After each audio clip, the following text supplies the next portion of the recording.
What starts as a simple family dispute turns into a shocking unraveling of secrets, lies, and a hidden criminal empire. When I uncovered the truth about my grandfather's past, I never expected to be hunted, or to discover the dark forces controlling my family for decades. This is the story of betrayal, survival, and fighting for the family you love, no matter the cost. If you think your family has secrets, wait till you hear this. You know how some families have that one secret that everyone kind of knows about but no one ever says out loud? Well, ours blew up like a firecracker one day, and I was the one who lit the match. It started with my grandfather's funeral. Now, I know that doesn't sound like the beginning of a family drama. Usually, funerals are quiet, respectful, full of sad looks and polite small talk over cold sandwiches. But this one? It felt more like the opening scene of a mystery movie. Tense. Off. Everyone was whispering behind their hands, and my mom kept shooting nervous glances toward the lawyer, who sat stone-faced at the front of the room. When the will was finally read, everything changed. My grandfather left everything to me. Not my mom, not her two sisters, not even his longtime partner, Gloria. Just me. His 24-year-old grandson who still lived in a one-bedroom apartment and drove a rusted-out Toyota. I thought it was a mistake. Everyone did. But then the lawyer pulled out a video. My grandfather had recorded a message before he died, and in it, he looked straight into the camera and said, "I know this is going to make some people angry. But the truth matters more than feelings.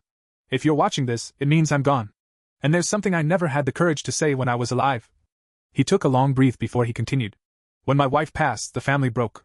My daughters, especially you, Carol, twisted things for your own gain. You lied about the inheritance. You cut out your sisters. And then you tried to cut out your own son." That's when he looked directly at me on the screen. "You deserve the truth. And you deserve a chance." The room exploded.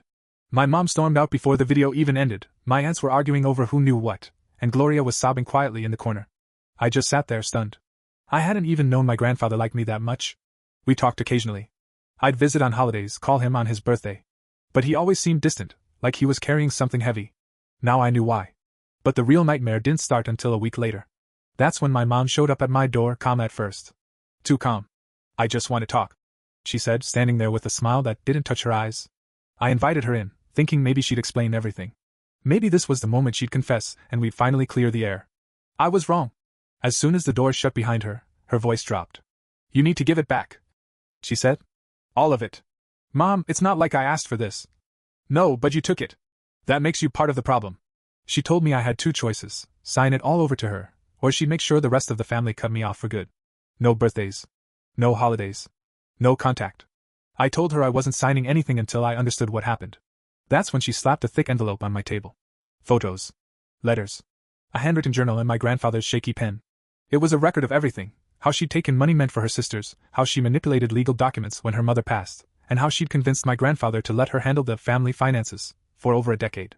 But here's the kicker: she never meant to show me any of it. She meant to scare me into compliance. The problem was, she forgot to take the envelope with her when she stormed out. And that's when I made a decision I can never take back. I read every single page. I scanned the documents. I backed everything up. And then I sent copies to my aunts. By the next morning, our group chat had exploded. My phone wouldn't stop buzzing. One aunt was sobbing. The other wanted to talk privately. My mom. She was silent. But the silence didn't last. 2 days later, I got served with legal papers. She was suing me. I stood there in my kitchen holding the manila envelope like it was a live grenade. She was actually suing me. Not figuratively. Not as a bluff. My own mother filed a lawsuit against me for undue influence and emotional manipulation of a senior, claiming I somehow coerced my grandfather into rewriting his will. Never mind the video evidence. Never mind the years of journals. She was banking on her version of the story, one where I played the con artist, and she was just trying to protect the family legacy. The worst part? People believed her. At least at first. I didn't realize how deeply she dug her roots into everyone's lives until I started getting messages from cousins I hadn't heard from in years.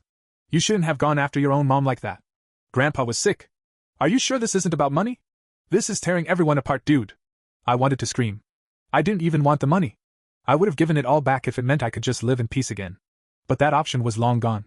This wasn't just about a will anymore. It was about pride, secrets, and control, and my mom wasn't giving any of it up without a fight. A week later, my aunts showed up at my place. Together. That never happened. They brought over coffee, sat on my ratty old couch, and asked if I was okay. It was the first time in years they'd reached out without it being tied to some family obligation. "I had no idea it was this bad," Aunt Jan said, flipping through one of the copies I'd sent. "I always suspected something," Aunt Denise added. "But I figured I was just being paranoid." That's when they dropped the second bombshell. They wanted to testify. In court. Against their own sister. They both had stories: old financial documents, shady business transactions, a letter from a neighbor who once saw my mom sneaking into our grandfather's office late at night after he'd gone to bed. Still, none of it was a slam dunk. My lawyer, a quiet but sharp guy named Marcus, told me not to get my hopes up. Family court's tricky. Emotions cloud logic. And juries tend to believe older adults are manipulated, not the other way around. I wanted to argue, but deep down, I knew he was right. As the case picked up steam, things got worse at home. I started noticing my mailbox being opened. My tires got slashed. Someone egged my car. And then I got a message from an unknown number.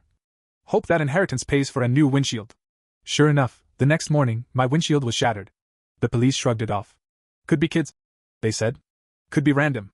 But I knew better. And I had a pretty good idea of who was behind it. My mom always had friends in low places. What really rattled me, though, was when Gloria, my grandfather's longtime partner, called me in tears. They came to my house. She whispered over the phone. Your mother and some man. They told me to keep quiet or they'd dig into my finances. Gloria had always been kind to me. She didn't have much, and she never asked for anything. I hadn't even considered she might be a target. I offered to help, but she just begged me to be careful. Your mother isn't the person you think she is, she said. She hasn't been for a long time. That night I didn't sleep. Not even a minute. I kept playing the court case over in my head. The lawsuit, the testimony, the possibility of losing everything. What if I couldn't prove anything? What if the jury sided with her? What if I ended up bankrupt and blacklisted by my whole family? Then, one afternoon, Marcus called me with news that changed everything. She made a mistake, he said. A big one. Apparently, during discovery, her lawyer accidentally submitted an email chain between her and a financial advisor. In it, she admitted, on record, that she altered bank statements before giving them to the estate attorney. Not only that, she even joked about how easy it was to fool the old man. That was our silver bullet. Or so we thought. Because just days before the court date, my mom disappeared. I mean literally vanished. No one could reach her. Her phone was off. Her lawyer had no idea where she went. She didn't show up to the pre-trial hearing. And then a package showed up at my door. No return address. Just my name on the front. Inside was a USB drive. And what was on it made my blood run cold. I stared at the USB drive sitting on my coffee table like it was ticking. No note. No label. Just that cold little stick that somehow felt heavier than it should have. I plugged it into my laptop, half expecting a virus. But instead, a folder popped open with one file. Watch_me_first.mp4. I clicked play. It was a home video. At first, the camera was shaking, like someone was trying to set it down on a surface. Then my mom appeared in the frame. She looked different. Not panicked, not angry, just tired. Her makeup was smudged, and her eyes were glassy. By the time you're watching this, you've probably already turned the whole family against me, she said, her voice low and steady. But I need you to understand something, even if you never forgive me. She paused and looked away for a second, like she was struggling to get the words out. I did what I had to do. For survival. You think I manipulated your grandfather, but you don't know half the story. She reached down and pulled something into view, a leather-bound notebook. The same one I'd seen in the envelope she left at my house. This journal? He only wrote what he wanted people to believe. He was ashamed of the truth. Then she leaned in closer to the camera. Your grandfather wasn't the man you thought he was. I sat there frozen. She went on to talk about how, decades ago, my grandfather had made some bad deals with people who weren't exactly above board. He got into serious debt, gambling, real estate, things she never detailed fully. According to her, he funneled money from the family inheritance to cover it up, and when my grandmother found out, they nearly divorced. He begged me not to tell your aunts. Said it would ruin the family. And I kept the secret for years, she whispered. But after Mom died, he panicked. Started rewriting the will. Started turning on me. She claimed she took control of the finances not to cheat anyone, but to protect the family from the fallout. I made mistakes. I'll admit that. But I'm not the villain in this story. The screen went black for a few seconds. I thought it was over. Then another video started playing. Security footage. Dated about 2 years earlier. It was grainy but clear enough to recognize the setting, my grandfather's study. He was sitting at his desk, talking to someone I couldn't see at first. Then the person stepped into view. It was my mom. I turned the volume up. He was yelling, clearly angry, waving papers in her face. Something about covering tracks and, "You promised no one would find out." Then, just before the video cut off, he said one sentence that I'll never forget. "If this ever gets out, it won't be your name on the will. It'll be your son's." I hit pause. My stomach turned. Was she telling the truth? Did he really leave it all to me as part of some twisted guilt trip? Was I just a pawn in a game they started decades ago?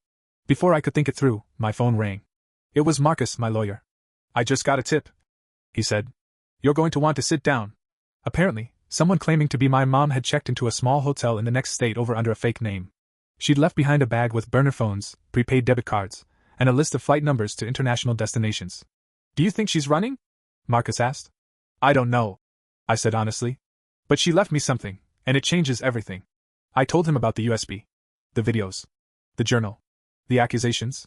There was a long pause on the line before he finally said, well, if any of that's true, we're not dealing with a family dispute anymore.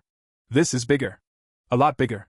After I got off the phone with Marcus, I sat in silence for a long time. That USB had flipped everything upside down. Was my mom lying, or had my grandfather crafted an entire legacy on a lie? Either way, I was stuck in the middle of it. I drove out to Gloria's place that night. I needed answers, real ones. She was the only person left who knew my grandfather inside and out. She opened the door with puffy eyes and a wary look. You okay? I asked. She nodded but didn't say anything, just waved me in. We sat at her kitchen table, and I showed her the USB footage. She watched the whole thing without blinking. When it ended, she took a slow breath and said something I didn't expect. He told me once that he made mistakes he could never fix. I thought he meant the family fights. But maybe it was more than that. Then she got up, disappeared into the back of the house, and returned with a dusty metal box. I wasn't sure if I should give this to you. But maybe it's time. Inside were dozens of letters, receipts, and photocopies of bank transfers, all from 25 years ago. Big amounts of money. Names I didn't recognize. A loan from someone listed only as Dr. With interest rates that looked more like blackmail than a business deal. She pointed to a name on one of the old statements. That man, he used to show up at the house, always late at night. Always in a hurry. Your grandfather hated talking about him. So I took the documents home and started piecing things together. And that's when the full picture started to form. My grandfather wasn't just in debt. He'd been threatened by someone dangerous. And according to one of the letters, that threat had shifted to my mom at some point. It didn't excuse everything she did, but it painted a much darker backdrop than I'd ever imagined. Meanwhile, the court case was still technically open, but without my mom present, the judge issued a temporary dismissal. Marcus warned me it could be reopened at any time if she reappeared. So I did something risky. I posted a message to a private Facebook group that all of our extended family used, a place mostly used for birthday reminders and baby pictures. In it, I laid out the truth. The whole timeline. The documents. The video. I uploaded screenshots and links, careful to redact private information, but made sure everything was clear. The responses came in fast. Some people apologized for doubting me. Others said it was too much drama and quietly left the group. But the most surprising message came from a cousin I barely knew, my mom's niece, Erica. She said, I have something you need to see. I found it after my mom passed. It's about your mom, and it might explain more than you think. A day later, I met up with her at a coffee shop. She brought a shoebox filled with old cassette tapes. I thought it was just junk, she said. But then I heard your name on one of them. I didn't have a cassette player, so I'd borrowed one from a local thrift store and sat up all night listening. It was like stepping into the past. My mom's voice, much younger, was on several of them. She was talking to someone. Maybe her therapist. Maybe a friend. It was hard to tell. But the tapes were raw, emotional. On one, she broke down crying. I had to take the money. He said he'd ruin all of us if I didn't. I didn't want to raise my son around people like that. I didn't want him to grow up like I did. And suddenly it clicked. She hadn't just been hiding family money. She'd been protecting me. But in doing that, she'd become the very person she was trying to shield me from. I spent the entire night listening to those tapes. Some parts were almost impossible to get through. My mom crying, swearing, whispering things she never said out loud to anyone else. She talked about being afraid. About how her own father once made her forge a signature when she was barely 16. How she knew he kept 2 sets of books for the family finances. And how she hated herself for becoming just like him. The next morning, I sat on my porch with a mug of coffee, watching the sun rise like it was any other day. But nothing felt normal anymore. I wasn't even angry anymore. Just hollow. I texted Marcus and asked if we could delay any more legal moves. I told him I didn't want to win a fight I didn't understand anymore. That's when everything took an even stranger turn. Later that afternoon, a man in a suit knocked on my door. He was quiet, polite, and handed me a business card. FBI. I blinked at it for a second. Thought it might be a prank. But it wasn't. He asked to come in. I let him. He sat down, looked me in the eye and said, We've been investigating your grandfather for some time. My heart stopped. He explained that there were allegations tied to financial fraud, money laundering, and several offshore accounts traced back over 25 years. He asked if I had access to any of my grandfather's personal files or accounts. I told him I had copies of a few things, but that most of it was still being sorted out due to the lawsuit. That's when I remembered the envelope my mom left me, the one with the journal and scanned documents. He asked if I'd be willing to share it. I handed it over. And within minutes, his demeanor changed. This might be more valuable than you realize, he said. You're not in trouble, but you may be a witness in a much larger case. I couldn't believe what I was hearing. My family wasn't just messy, they were tangled in something way bigger than inheritance or sibling rivalry. After the agent left, I called Gloria. I think the past is catching up with all of us. I told her. She was quiet for a moment, then said something that stuck with me. The truth always comes due. Sooner or later. That night, I sat on the floor of my apartment surrounded by documents, letters, audio tapes, legal notes, and screenshots. It felt like I was piecing together the final puzzle of who my family really was. Then my phone buzzed. A blocked number. I hesitated, then answered.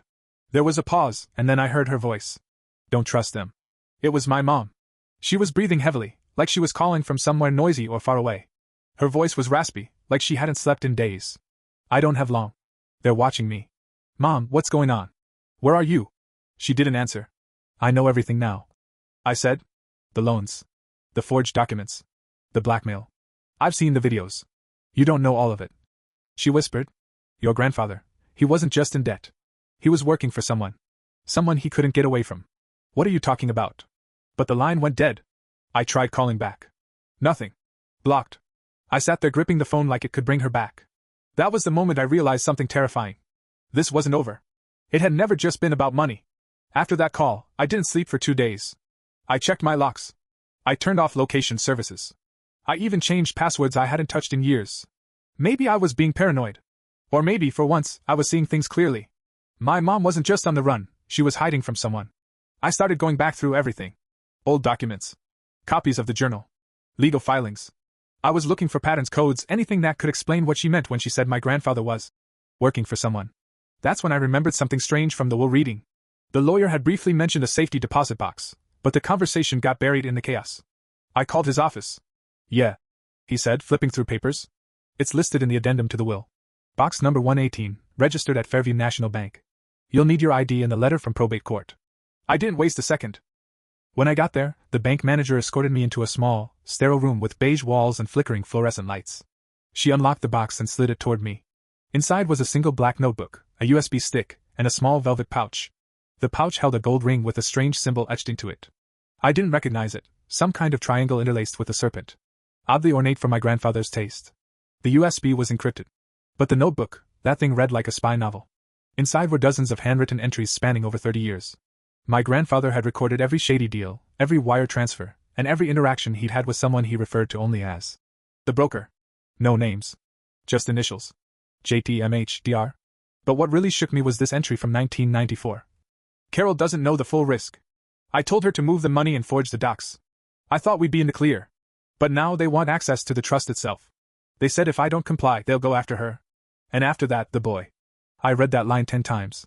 The boy. He meant me. All this time, I thought my mom was the one manipulating everyone. But it was my grandfather pulling the strings, and he dragged her along to protect me. That changed everything. I called Marcus. Whatever's happening here, it's not just a probate case anymore, I said. He paused for a moment and then said, You need to be careful who you share this with. If there really was criminal activity, and if that activity is still active, you might be poking a bear that doesn't like being disturbed. I asked if I could go public with the notebook. He didn't say no, but he didn't say yes either. Let me make some calls, he said. In the meantime, document everything and keep it secure. I spent the rest of the day scanning every page, backing up every file, locking the originals in a fireproof safe I bought on a whim that now felt absolutely necessary. Then, that night, something unexpected happened. My doorbell rang.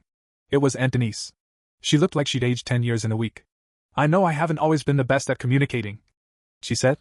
But I need to tell you something. I let her in.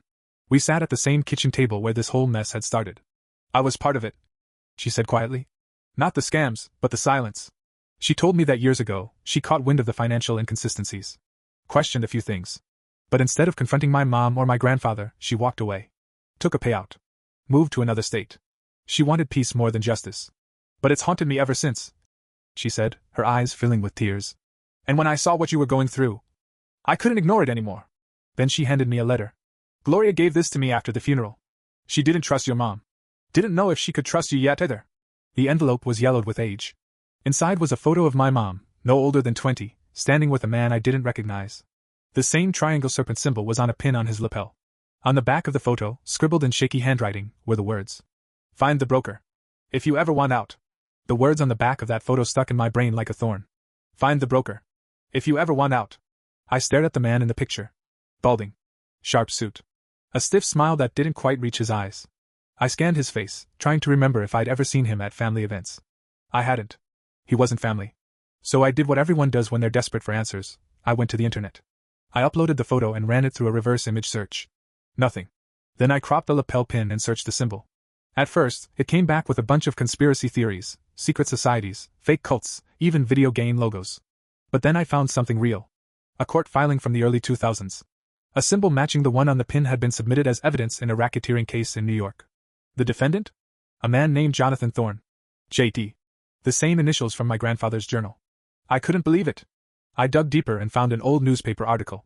Apparently, Thorne had once worked in high-end finance before being investigated for laundering money through trusts, charities, and even family estates. He vanished before the trial concluded. Never caught.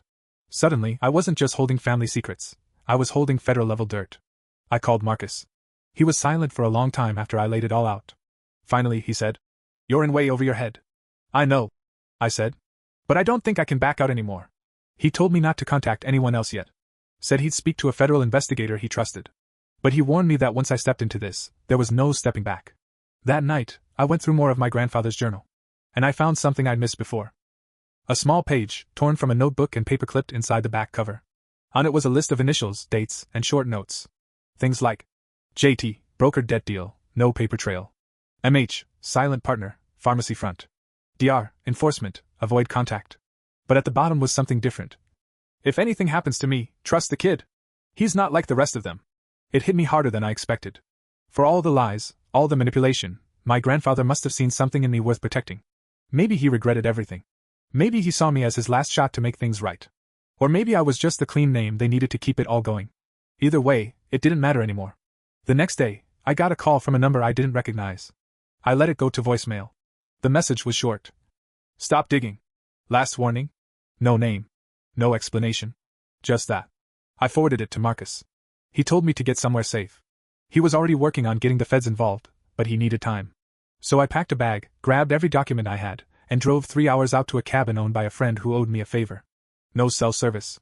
No internet. Just time to think. That's where I found the last clue, one I didn't even know I was holding. Inside the velvet pouch where the ring had been, there was a second, smaller pouch stitched into the lining. Inside was a key. Not a house key. Not a car key. It was old. Brass. Labeled box number 47, Maple Storage Company. I looked it up. It was a storage unit company back near the city, not far from my grandfather's old office. Why would he keep a storage unit all this time? The next morning, I left the cabin, drove back into town, and made my way to Maple Storage. I showed the key to the manager. She led me down a dim hallway with buzzing lights and concrete floors. The unit was small and cold. When the door rolled open, I felt like I was looking into a time capsule. There were boxes. Old filing cabinets. A dusty filing cart labeled "Archive, legal only." And in the back corner? A locked safe. I stared at the safe for a long minute, heart pounding. There was no combination written anywhere. No keyhole either, just an old-school dial. I almost gave up. But then I remembered something odd. One of my grandfather's notes had a strange sequence of numbers with no label. 3-21-4. Just 3 digits. I held my breath and turned the dial. 3-21-4. The lock gave a loud clunk. I opened the door slowly, expecting, honestly, I didn't know what I expected. But inside? More secrets. Stacks of file folders, photos, and envelopes bundled together with rubber bands. I pulled out the first folder. It was labeled Broker Transactions 1989 to 1996. Inside were typed memos, bank slips, and scanned IDs from people I didn't recognize. Then I found a letter, handwritten by my grandfather but never sent. "If you're reading this, it means you've stepped into a world I tried, and failed, to escape. I was supposed to protect you. And Carol. But I couldn't undo what I'd done. I was in too deep." The broker made sure of it. He talked about how the operation worked. They used family estates and legal trusts to launder money from front companies. Pharmacies, real estate, fake investment firms. All of it built to look legitimate, but every dollar had a shadow behind it. And my grandfather? He was one of their fixers. The guy who cleaned up paperwork and made things look clean on the books. When he tried to back out, they threatened my mom. Threatened me. That's when he looped her in. Gave her control of the accounts. Told her it was to keep things running, but also to protect us. Somewhere along the way, she became part of the machine. I sat on the floor of the storage unit surrounded by papers, trying to make sense of it all. Then my phone vibrated. A single text from Marcus. "They're looking for you. Stay off-grid. Sending someone you can trust." I froze. I didn't know who they were, but I believed him. I packed the files into a duffel bag, locked the unit, and drove straight to a cheap motel on the edge of town. Cash only. No ID. That night, I slept with one eye open. The next morning, there was a knock at the door. I peeked through the curtain and saw a woman I didn't recognize. She held up a note through the glass, handwritten in Marcus's scrawl. "She's safe. Let her in." Her name was Dana. Ex-investigator. Someone Marcus had worked with on a few cases involving family fraud and corporate cover-ups. She walked in, took one look at the duffel bag full of documents, and said, "This is bigger than I thought." I gave her everything. The journal, the safe contents, the tapes, the letters, the USBs. She started flipping through them, nodding, making connections faster than I ever could.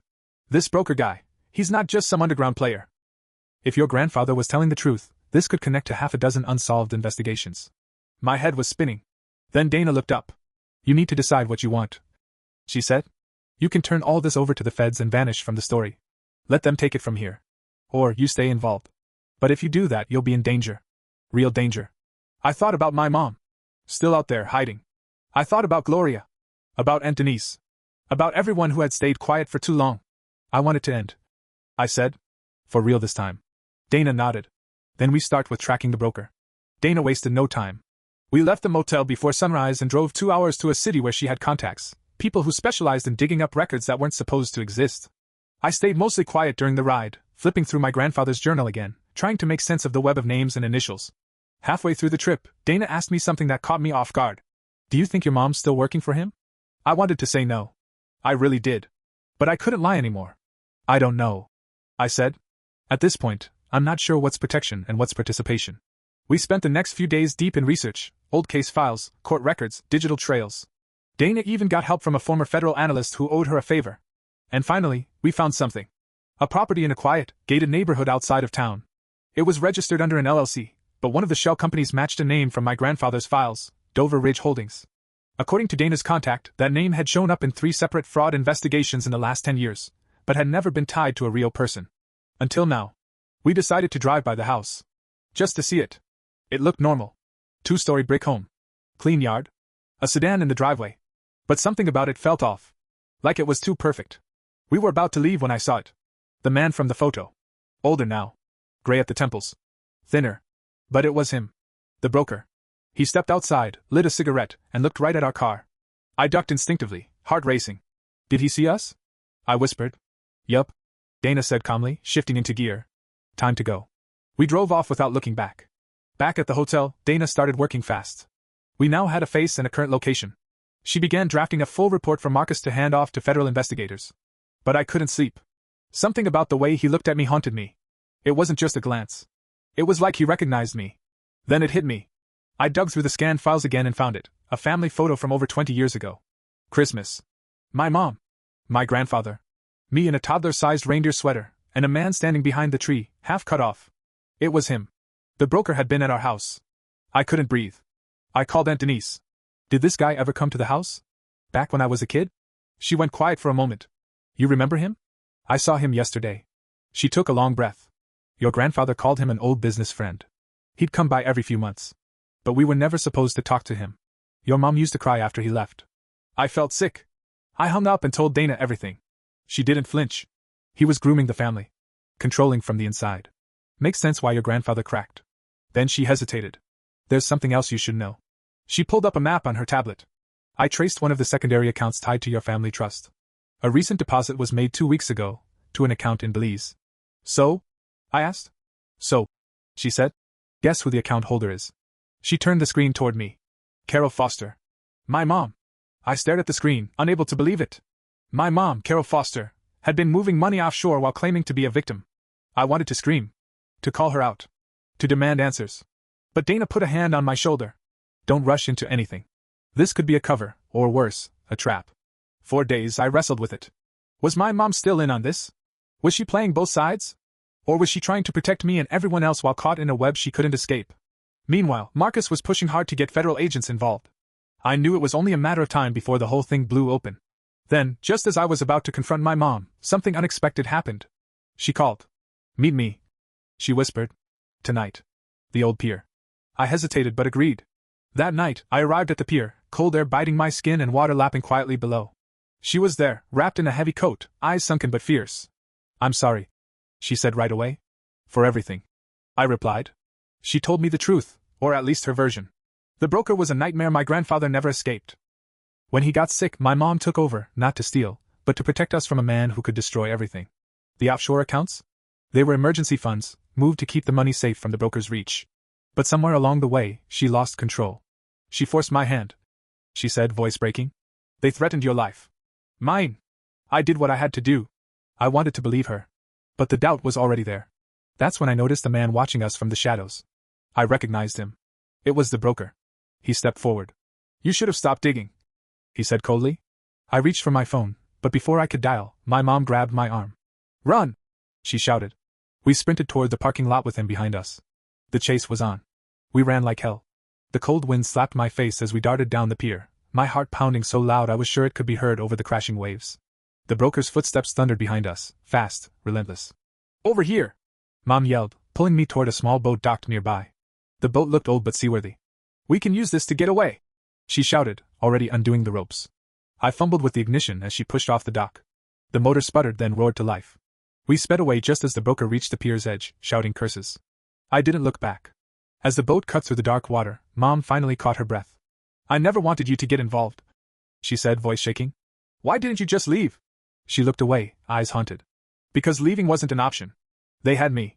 They have all of us. I asked her who they were. She took a deep breath. The broker isn't just one man. He's a network, a shadow empire that's controlled this family for decades. She pulled out an envelope. Inside are names, locations, people you don't know. They're dangerous. If this gets out, it won't just be your inheritance at risk, it'll be your life. I took the envelope, feeling its weight. We spent hours talking as the boat drifted under the stars. She told me how she tried to protect me, how she fought the broker's influence as best she could. But she warned me. If you want to end this, you have to be smarter than him.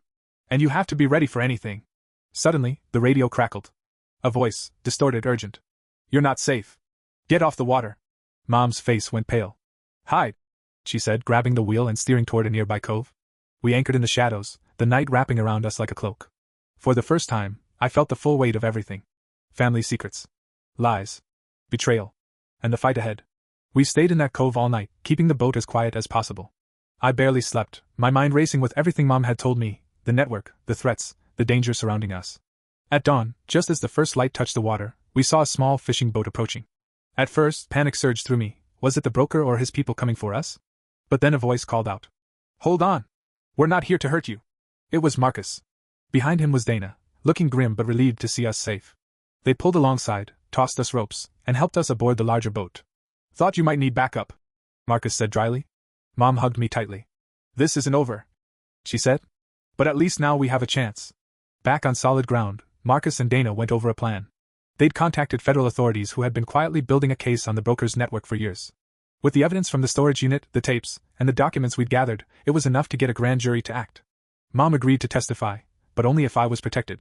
I looked at her, the woman who'd made mistakes, yes, but who'd also risked everything for me.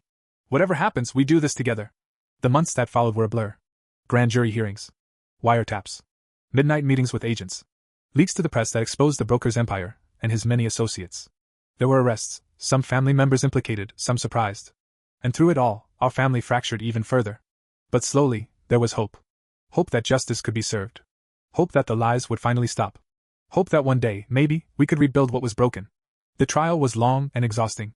Months in court, testimony after testimony, and every day felt like reliving the worst parts of my family's past. Mom testified bravely.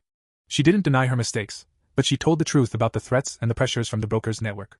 Some family members turned on us, accusing her of betrayal. Others, surprisingly, began to understand. Through all this, I kept thinking about what kind of family we wanted to be. The one built on secrets and lies, or the one willing to face the truth and move forward. The verdict came down. Guilty on multiple counts. The broker and several of his associates were sentenced to prison. Mom received a lighter sentence for cooperating but was still ordered to pay restitution. I realized that forgiveness wasn't about forgetting. It was about understanding. We didn't get a perfect family. We got a complicated one, battered by years of pain but still standing. Over time, some cousins reached out again. Slowly, we started rebuilding connections, piece by piece. I bought a small house not far from Gloria's, where we could visit without the old tensions. Mom is doing her time but has started sending letters, honest ones, filled with hope and remorse. I keep the journals and tapes locked away but no longer as secrets. Instead, as lessons. Our story is messy and far from over. But for the first time in a long time, it feels like it could have a better ending. Looking back, I never imagined that digging into family history would turn into a full-blown investigation, a chase, and even a trial. I thought I knew my family. I thought I understood loyalty. What I learned is that family isn't perfect. It's complicated. Messy. Sometimes painful beyond words. But it's also about survival. About fighting for the people you love, even when it's hard. Even when it means facing uncomfortable truths. My mom's mistakes cost us dearly. But they also showed me how far people will go to protect their own. The broker's shadow still looms in some ways, but the worst is behind us. The network's grip has weakened. I'm learning to rebuild trust, piece by piece. With Gloria, with Aunt Denise, and even with some cousins who stayed. I don't know what the future holds. But I do know this.